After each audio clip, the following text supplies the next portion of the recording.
Yes, I don't know if you've heard, but there's a bit of boxing on this Saturday. In fact, it's absolutely filthy. 7 main eventers, one after the other, and it's going to be a total nipple tingler. But just for a minute, let's put aside the complete carnage of Buatsi, Smith, Shearez, Adames, Ortiz, Majumov, and, let's also put aside the little fucking tea break we're going to have when Shakur Stevenson is on. Fucking hell. But yes, all that to one side, let's talk about the lumps, the big boys, the heavyweights, baby. Silitbang versus Kabayel, and of course, Dubois versus Parker. And I'll tell you what, they got a couple of big problems, these boys, you know. But first, yes, this little ditty. So most of the bookies have got Kabayel a slight favourite for this fight, but it's only minor. In a nutshell, they can't really be split, and you can understand why. I mean, we've seen some absolute brilliance from Zhang in the past few years, destroying the originally indestructible Joe Joyce on 2 occasions, and of course smashing Deontay Wilder to absolute bits on the 5 versus 5. But we've also seen a lot of fucking pony from him in the past few years as well.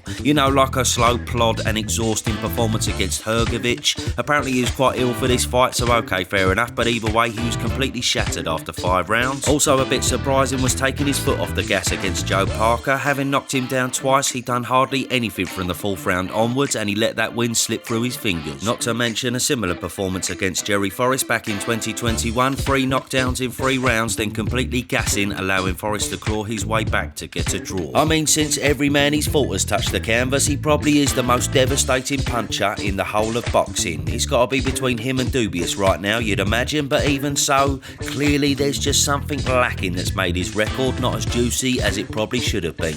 The 2 losses and a draw could have easily been 3 comfortable wins, but ultimately they're not, and here we are. And then, yes, old Kabayel. Well, having seen him scrape through a terrible version of Chisora back in 2017, a lot of us thought, okay, well, he's not too bad, but he might have a bit of trouble moving through the ranks. However, Kabayel said no, fuck you and fuck that. After a couple more unexciting decision wins against Rudenko and Kevin Johnson, a few years later on the big stage he would go on to shine, hammering 2 major prospects in Makhmudov and Frank Sanchez. Actually, completely obliterating them, truth be told, and he's now considered a serious boogeyman hovering within the top 10. So yes, this is why it's such a difficult one to call. Zhang's got the bigger wins, but Kabayel's been more consistent. Zhang hits a lot harder, but Kabayel's got a better gas tank, and Zhang's got more experience, whilst Cabra's got the benefit of age and youthfulness on his side. Personally, I've tossed and turned on this one. I've been thinking, well, the Zhang gas tank is rather questionable.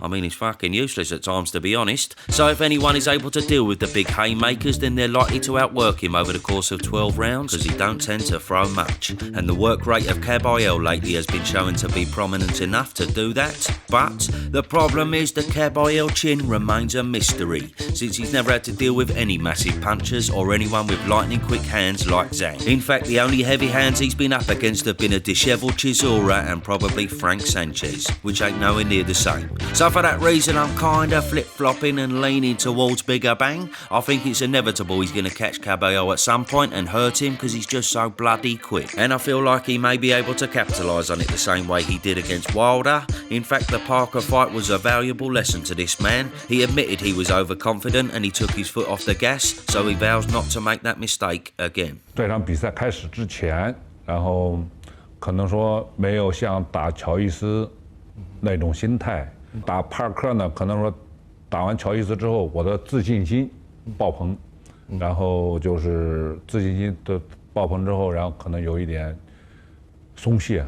其实，在前半程这场比赛的前半程，我在但是到最后就是他调整战术之后，然后控制距离，然后我找不到距离，然后我打不着他，打不着他之后，我心里就开始着急。然后到最后比赛下来之后，想一想，就是他看到了这些东西，但是没有用出来的话，就等于说还是在场上的时候。So yes, by the sheer size of the Chinese banger, I mean, look at his fist compared to Kaba. Fucking hell. But yes, the size combined with the power and experience, I think he may do the business on the night. Even though I've been changing my mind about it every other fucking day. To be fair, it is a really difficult one to call. I feel like a Kabayel win is very dependent on his untested chin. I mean, if it holds up, then maybe he really is the real deal. We shall see. This will be the true acid test. Bring it on. And then yes, it's the big one, the most important fight in heavyweight boxing currently, with the winner likely to challenge Usyk for all the marbles, and in what's very likely to be the Ukrainian's final true boxing fight, by the way. As you may have heard, he reckons he's got 2 bouts left, and he's talking about one of them being a crossover fight with the Alex Peroni bloke. I mean, yeah, personally, it's not my cup of tea. I couldn't give a monkey's bollock about that fight. It's the same as Fury and Ngannou for me. Fucking pointless. However, him on the other hand versus a rejuvenated Dubois or Parker, bring it on. Why not? So there's nowhere else to start. How fucking confident is Daniel Dubois these days? Bloody hell, he's like a gambling addict who just had a raver down the bookies. He thinks he's indestructible now. He's going, oh, I'll stick $1,000 on Grimsby to beat Arsenal 10-0. Goalkeeper to score first. That's a fucking sure thing. I can't fucking lose these days, bruv. So that was about making noise. That's not you overlooking Joe Parker. No way. I'm going to do a demolition job on him first, and then I want Usyk next. I'm ready for it, and I'm on a roll, so, bring him on. Yes, the old confidence of Danny Boy is scary of late. But I'll tell you one thing, this is also the most confident I've ever seen Parker as well. To be fair, he's not fazed one bit by the task at hand. Game plan? Oh, it's pretty simple.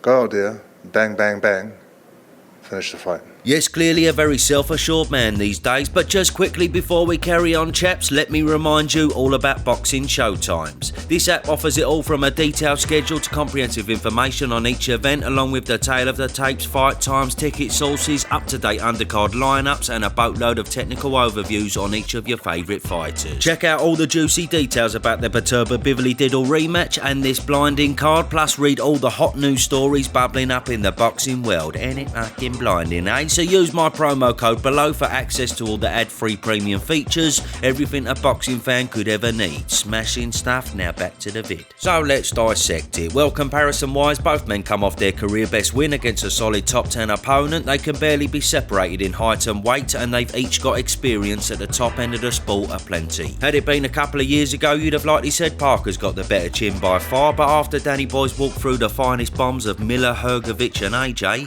all of a sudden that's not really the case. They're probably quite even in that field now, to be fair, but I'm sure we can all agree Dubois is the much more devastating puncher of the two.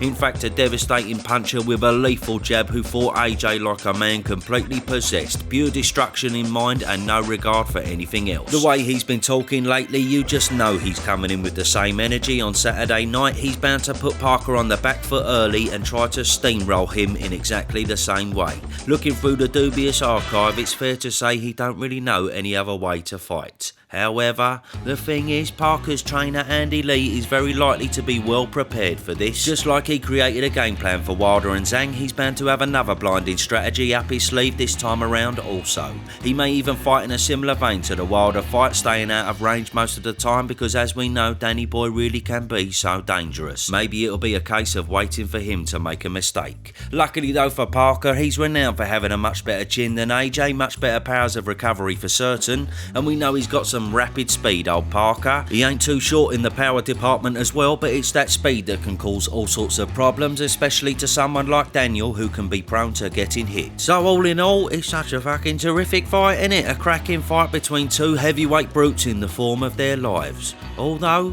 that's not strictly true, is it? And this is why Parker has a bit of a problem here. Daniel's in the form of his life, but Joseph was in the form of his life. Yes, it will be a rather lengthy 11 months on fight night from when he was last in the ring against Big Bang Zhang. He had that blinding run of form after the Joe Joyce loss. He fought a whopping 5 times in 14 months and got better with each performance. But now, with almost a year out the ring, will the rust creep back in?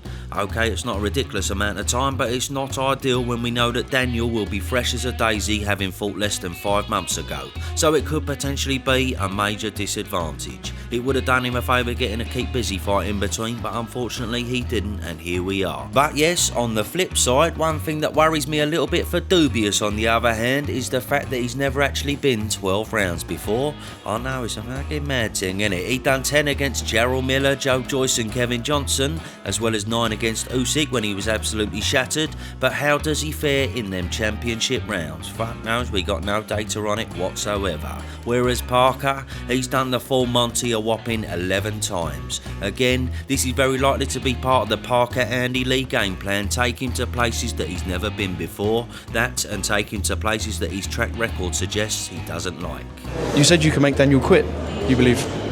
Is there something in there that you see in him? He's shown quit before, and if it does get too hard, he might revert back to type, and you never know. Or he has shown, you know, to be able to overcome hard times in the fight as well. So you never know what you're going to get with Daniel. So anyway, for myself, I said it in another video, I picked Hrgovic and AJ to beat Danny Boy, and he shocked me both times. So ultimately, it's hard for me to bet against him this time, especially after looking so destructive last time out as well. But I honestly couldn't say it with any conviction, because I wouldn't be surprised one shot if old Parker won. Do not underestimate this man under any circumstances. As we all know, he makes plenty of mistakes, old Danny Boy, and I think Andy Lee is a stellar trainer who's bound to have some saucy tricks up his sleeve. For Parker to win though, he's gonna have to tame the beast. We shall see. Make sure you let me know your thoughts and predictions for both these fights below, and if you want to get the old pay-per-view with my link, feel free, it's in the description. I'd be very fucking grateful. You're all double legends. Anyway, enjoy Saturday night. Bon voyage.